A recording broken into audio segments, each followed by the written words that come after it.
Before you begin, remove the rubber feet, the top cover, the small fan, the main antenna bracket assembly, the wireless LAN board, and the internal battery.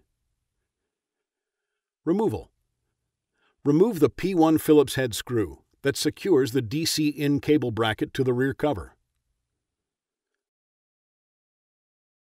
Remove the bracket. Remove the DC-in cable from the rear cover. Replacement. Place the DC-in cable in position on the rear cover.